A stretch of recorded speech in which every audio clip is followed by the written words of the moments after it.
This is section 5.4, medians and altitudes. So let's start off with discussing what the median of a triangle is. So the median of a triangle is a segment whose endpoints are the vertex and the midpoint of the opposite side. So once again, the median of a triangle is a segment whose endpoints are a vertex and the opposite side.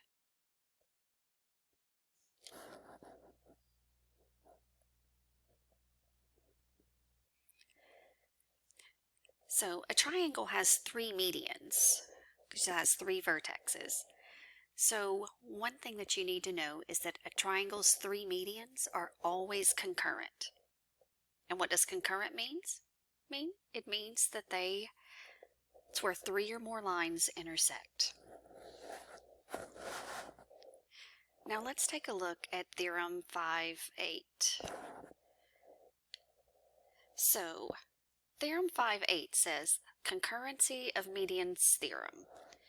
So the medians of a triangle are concurrent at a point that is 2/3 the distance from each vertex to the midpoint on the opposite side. So I don't know about you, but I just hear a bunch of just words that don't mean a whole lot to me. So our point of concurrency is C, right here. So if I look at segment DJ, so I'm going to look at segment DJ right now. DJ. So DC is equal to 2/3 of DJ. Okay, so segment DC is 2/3 of the total length, and CJ is 1/3 of the total length. So that means EC is 2/3 of the complete segment EG, and down the line. So FC is 2/3 of FH. So what would CH be? Well, CH would be 1/3 of FH.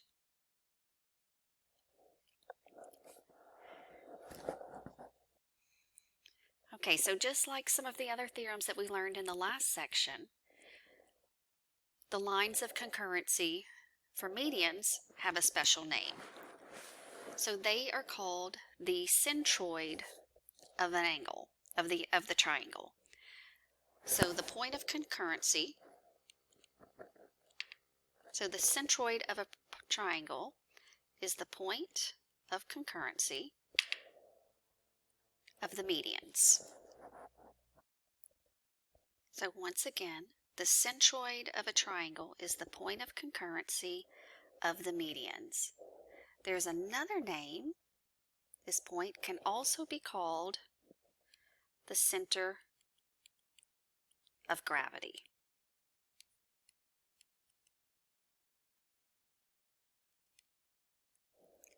Because something really neat happens at the centroid of the triangle.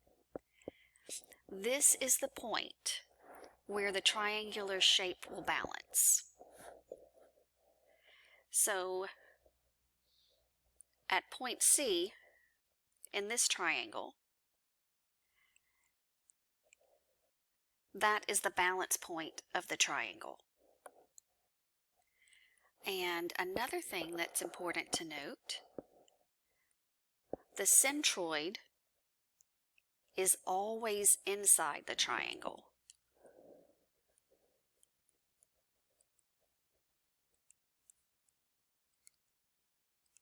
So it's always inside the triangle. Now let's take a look at this diagram. So it wants us to find the length of a median. Now, how do I know that all of these line segments are medians? Well, I look and I see that one endpoint is the vertex, and it bisects the other side into two equal pieces. So CY is congruent to CX. So on this one, I have Y starts at the vertex, ends at the opposite side. Both segments are congruent. XB starts at the vertex, bisects the segment into two congruent pieces. So that is how I can look and tell that I'm dealing with the medians of a triangle. Okay, so now let's get down to what they want us to do. So in the diagram at the right, XA is equal to 8. So I'm going to go ahead and write 8 at XA. So it wants to know, they're asking for the total length of XB. Well, if I go back and I look, let's see, where is it? Oh, the whole segment.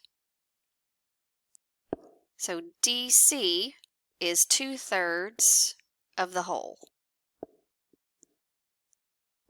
Okay, so I'm going to go back and see if I can apply this here.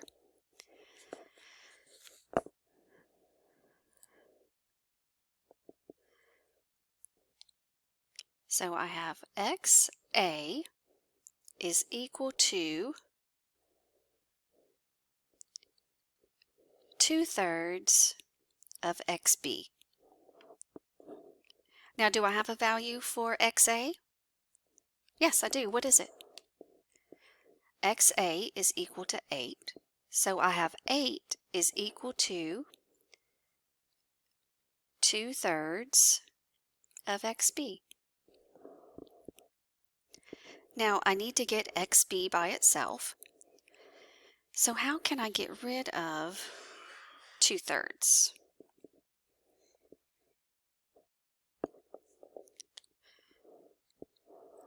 Well, what if I multiply by the reciprocal?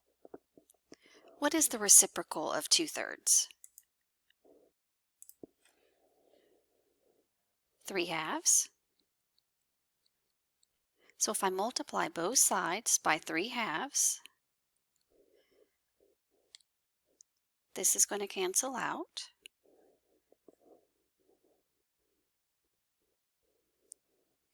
Let's see, over here I'm going to get 3 times 8 is 24, divided by 2 is going to give me 12. So I get 12 is equal to XB. So the whole length of XB is 12. So this isn't asked, but what is the length of AB? This portion right here.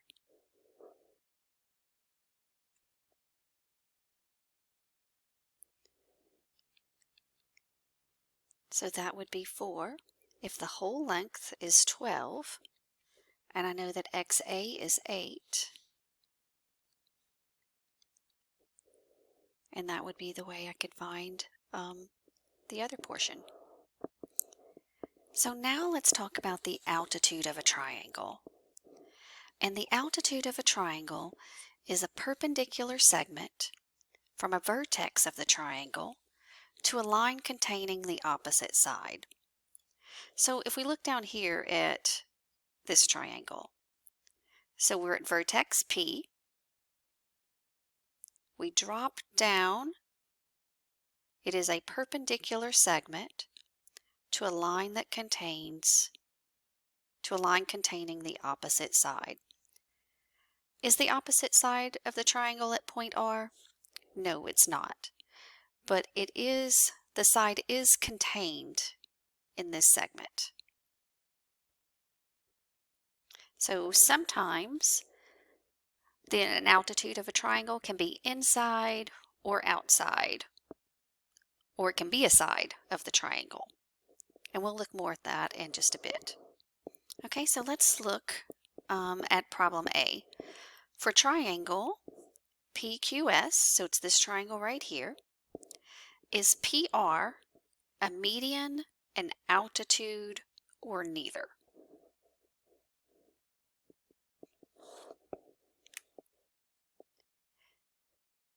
What do you think it is?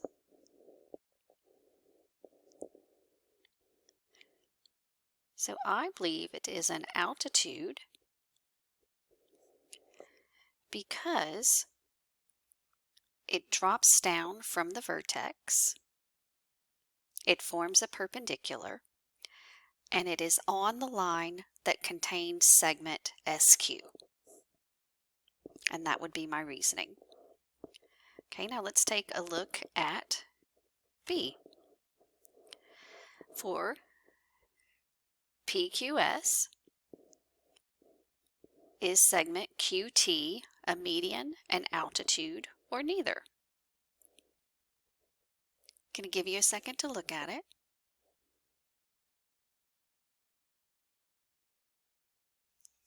Okay, let's look at where the endpoints are.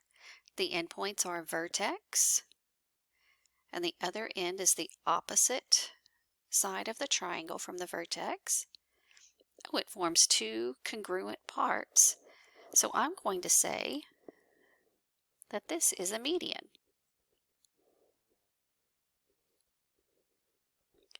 How do I know it's a median? Well, my endpoint is at Q, and it breaks PS into two congruent segments. So PT is congruent to TS. Okay, let's look at number 2. For triangle ABC, is each segment, so it's asking us if segment AD, segment EG, and segment CF are medians, altitudes, or neither. So first let's look at segment AD. So, okay, segment AD, okay, it's at a vertex. Does it form a perpendicular? No, so it's not an altitude. Oh, does it divide segment CB into two congruent parts? Yes, so what does that mean? That tells us we have a median. Now let's look at EG. Okay, so AC is divided into two congruent segments. Okay, it doesn't form a perpendicular on either side, so I can rule altitude out. Where does it connect? Okay, it just connects to the other side. It doesn't connect to the vertex. So EG would be neither.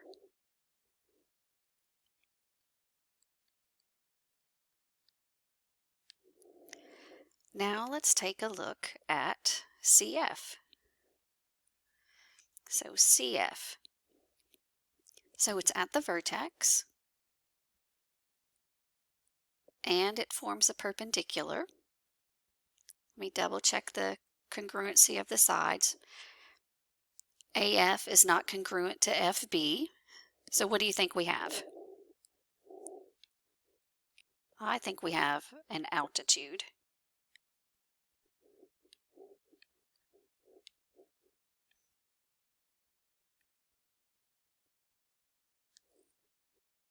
Okay, so let's move on. So theorem 5.9, concurrency of altitudes theorem. Okay, so the lines that contain the altitudes of a triangle are concurrent. Now again, what does concurrent mean? It's where 3 or more lines intersect at one point. Okay, so like our others, our point of concurrency has a special name. So with altitudes, it's called the orthocenter of the triangle. Now I want you to notice that the orthocenter can be inside, on the triangle. Notice that this one, it's right on there. Or it can be outside of the triangle.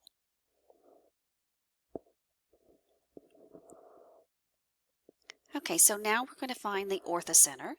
And remember, the orthocenter is where the altitudes of the triangle intersect.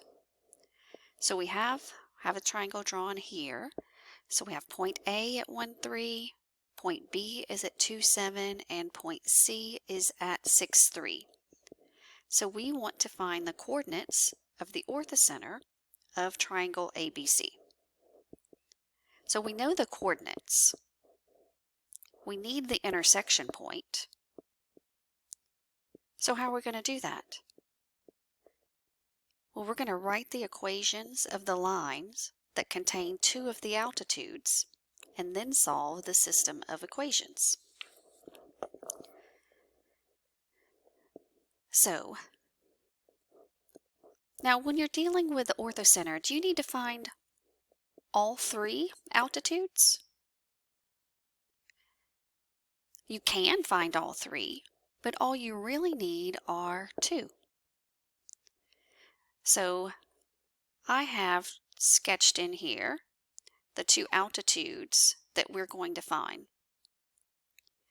So let's start with the red one. So AC I know is a horizontal line. So I need the equation that's going to make this red line. So what do you think that's going to be? So it looks like it crosses the x-axis at 2, and it is a vertical line. So my equation for this line is going to be, x equals 2 is going to be my equation for the red line. Now to find the blue line, I need this to be perpendicular to BC. So that means I have to find the slope of segment BC. And so first off, let's find that. Let's find the slope of BC. So the slope of BC is equal to 3 minus 7. Remember, it's rise over run. So I start with my y values. Over 6 minus 2. So my slope of BC is -1. Now what will my perpendicular slope be? We did this a few lessons back. So the slope of a line that's perpendicular to -1 is going to be the negative reciprocal. So the slope of my perpendicular line is going to be 1. So now we have all of our information. We have the point that we wanted to go through, and we have the slope. I just have to get that into an equation. So, I'm going to have to go back to some prior knowledge. Remember, y minus y sub 1 is equal to the slope times x minus x sub 1. So I'm going to plug in the information that I have. So I have y minus 3 is equal to the slope. So I'm going to put in my perpendicular slope that I want. So 1 times x minus 1. So then I'm going to simplify all of this. So I have y minus 3 is equal to x minus 1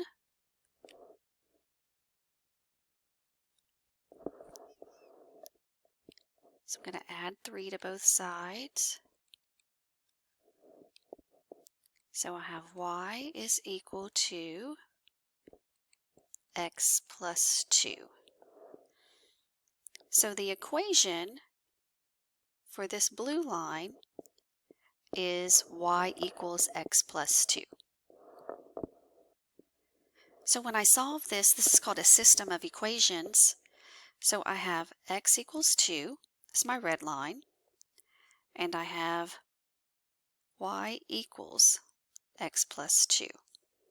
So I'm looking for this point right here. So I can look on the graph, but that's not always accurate. It could be a little bit off. So what we're going to do is we're going to solve the system. Oh, and it's perfect for me. So I know that x is equal to 2. So I'm going to say y is equal to, and I'm going to plug in 2 for x.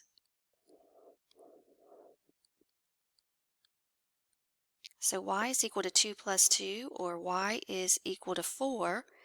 X is equal to 2. So the coordinates of the orthocenter is the point 2, 4. See, and I can check here 1, 2, 1, 2, 3, 4. And on this case, it does happen to fall on the grid lines. Okay, this is the last thing because we've done a lot of things that have that are concurrent or have a point of concurrency. So perpendicular bisectors have a point of concurrency. The name of that is the circumcenter. Angle bisectors, their point of concurrency is called the incenter. Medians, their point of concurrency is called the centroid. And altitudes, point of concurrency is called the orthocenter.